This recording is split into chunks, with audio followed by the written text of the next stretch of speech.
कल हम अडियाला जेल रात के 3 बजे तक रहे। आज सुबह तकरीबन 10 बजे से अभी तक यहाँ पर हैं।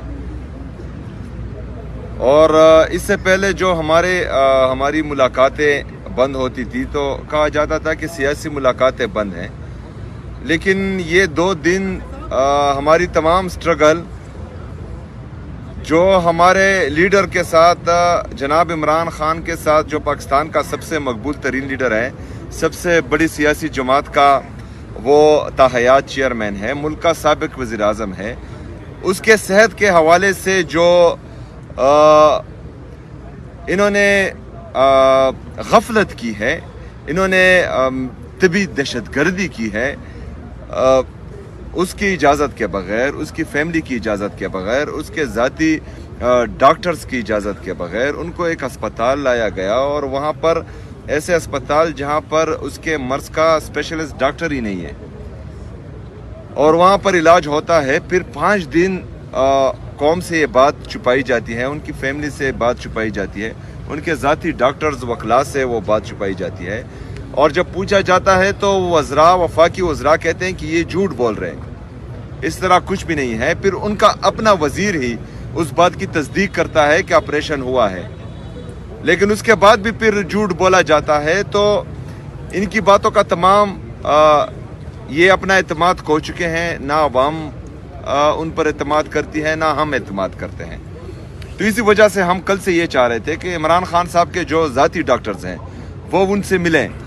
वो कोई सियासी बात नहीं करते, वो सिर्फ उनसे मिलेंगे वो कौम को, पाकिस्तानी अवाम को, क्योंकि उनको कंसर्न है इमरान खान साहब की सेहत के हवाले से और वो इमरान खान साहब को चाहते हैं। वो इमरान खान साहब के लिए तशवीश कर रहे हैं, वो इमरान खान साहब के लिए गमज़दा है और इस मामले पर जो कौम से छुपाई गई थी उस पर गुस्से का इजहार कर रहे हैं। तो वो कौम को वो डॉक्टर्स बता देंगे कि इमरान खान साहब की ये हालत है, इस हालत में उनको जेल लेके गए, उससे पहले उनके साथ ये हुआ है, इस वजह से ऑपरेशन की ज़रूरत थी और अभी जो है उनकी ये हालत है। लेकिन बदकिस्मती से ये निज़ाम तकरीबन मफलूज हो चुका है, इतना बेहिस हो चुका है कि ना किसी इंसान की कदर करता है, ना किसी जमहूरी कुव्वत की कदर करता है, ना जो हमारी जमहूरी रिवायात है उनकी कदर करता है।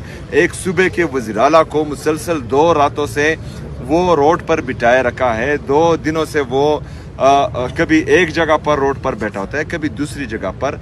एक तरफ एक वज़ीर आला के साथ ये सलूक किया जा रहा है, दूसरी तरफ एक वज़ीर आला को जो है पाकिस्तान एयरफोर्स का जहाज़ देकर पूरी दुनिया घुमाया जाता है।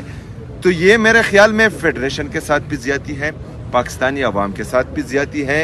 ये नफ़रतों को बढ़ा रहा है, ये नफ़रतों को फैला रहा है और हालात को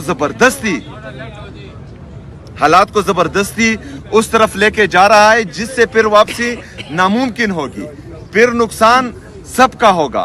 क्योंकि अवाम ने जब भी फैसले अपने हाथ में लेने की कोशिश की तो फिर नुकसान सबका होगा। तो इस वजह से हम बार बार ये कहते आ रहे हैं कि बराए मेहरबानी आईन और कानून के दायरे में रहकर, अगर फ़र्ज़ करें हम बात करते हैं, हम जदोजहद करते हैं, हम आपसे जो है मुकालमे करते हैं, हम अपनी जदोजहद रखते हैं, तो उसमें आप रहकर हमारी मदद करें आईन और कानून के दायरे में रहकर। फिर अगर सारे दरवाजे बंद किए जाएं और हमें दीवार से लगाने की कोशिश की जाए तो यही आईन और कानून हमें फिर एहतजाज का हक देता है, पुरअमन एहतजाज का, और वो हक हम महफूज रखते हैं और इंशाअल्लाह ताला उस हक को हम फिर इस्तेमाल भी करेंगे। अभी जो हमने कहा था कि डॉक्टर्स की मुलाकात के लिए येस और नो में जवाब आएगा तो उसके बाद आगे का लाएअमल हम देंगे, तो वो नो है। हम डॉक्टर से नहीं मिलवाया जा रहा इमरान खान साहब को और इमरान खान साहब से उनके डॉक्टर्स को। तभी हमने पॉलिटिकल कमेटी का इजलास सेक्रेटरी जनरल साहब बुला चुके हैं। अभी हम जाएंगे पॉलिटिकल कमेटी में, हमारे leader of opposition in senate Allama साहब और इन नेशनल असम्बली अचकज़ई साहब ये भी पॉलिटिकल कमेटी में शिरकत करेंगे। तो इंशाअल्लाह ताला उसमें हम आगे का लाएअमल तय करेंगे। हमारा जो 8 फरवरी का एहतजाज है वो इंटैक्ट है और उसकी तैयारी भी जो है पूरे पाकिस्तान में हो रही है। اس کے علاوہ جو بھی ڈیسائیڈ ہوگا پولیٹیکل کمیٹی میں وہ آپ کے سامنے رکھ دیا جائے گا. اور اس چیز سے جو 2 دن سے ہمارے ساتھ ہوا ہے اس پر ہم شدید مذمت بھی کرتے ہیں اور شدید غصے کا اظہار بھی کرتے ہیں, اور ہوش کے ناخن لینے چاہیے.